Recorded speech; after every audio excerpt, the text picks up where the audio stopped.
Best bites forever. Hey, what's up everyone? Welcome to Best Bites Forever. In this video, I am going to be showing you how to make the easiest potato salad you're ever going to make. Hey, if you are not already a subscriber, go ahead and subscribe now and let's rock this out. The first thing that I have here is this bag of baby red potatoes, and I have already followed the microwave instructions and put them through the microwave. I would normally use 2 bags for this recipe, but for some reason one of my bags disappeared, but I'm not going to get too worried about it. I'm just going to make a half recipe today. So these are super hot, but I want to go ahead and chop them a little bit so that they can start cooling off over here on my sheet pan while I get my other ingredients ready. So if you have sensitive fingers, go ahead and use a pair of tongs or a fork or something to hold onto these.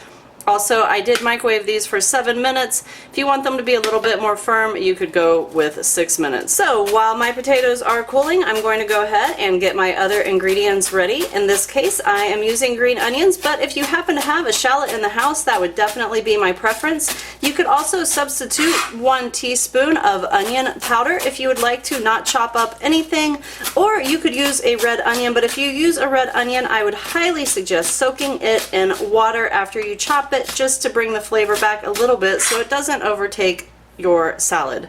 So in this bowl I have about 3/4 of a cup of mayonnaise. I'm going to hit it with a little bit of red wine vinegar, squirt of spicy brown mustard. I have 1.5 teaspoons of cumin and 1 teaspoon-ish of salt. I didn't really measure a lot of stuff because, again, this is just a simple little recipe. A little bit of white pepper going in there with that. I'm going to add in my green onions, might as well because I am waiting patiently on my potatoes to cool. Give this a nice little stir.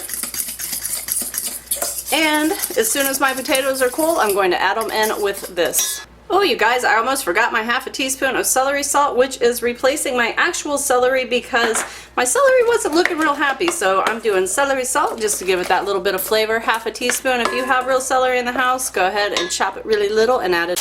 Alright, I have my nice cooled potatoes. Look at that. I just bent my foil in half, drop them down in there. Drop them like they're hot, but they're not because they're cooled. I'm funny to me. Alright, stir those dudes up in there. Go ahead and adjust for any seasonings that you need to adjust for, and this is it. So I do want to tell you though that if you want to add some other ingredients, lots of other things are delicious in here, like apples, boiled eggs, I already said celery, shallots, red onion, jicama. You could pretty much do whatever you want with this.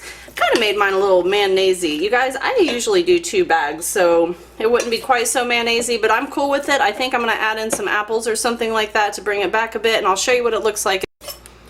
So I decided to opt for a little piece of apple going in there. It'll give it a nice little crunch too. Plus it's going to take away some of that mayonnaise-iness. That's why I'm always like, don't add your mayonnaise all at once. Add it a little at a time. I should take my own advice because I didn't. And you see what happened? I ended up with way too much mayonnaise. Unless you like it mayonnaise-y, and then it's perfect for you. But meanwhile, I'm going to go ahead and throw some apples in there. It's going to be gorgeous. Into the bowl they go. So I ended up using about 3/4 of a pretty decent sized apple, and this is it. This is potato salad in under 10 minutes. What's up? Fastest potato salad ever, you guys.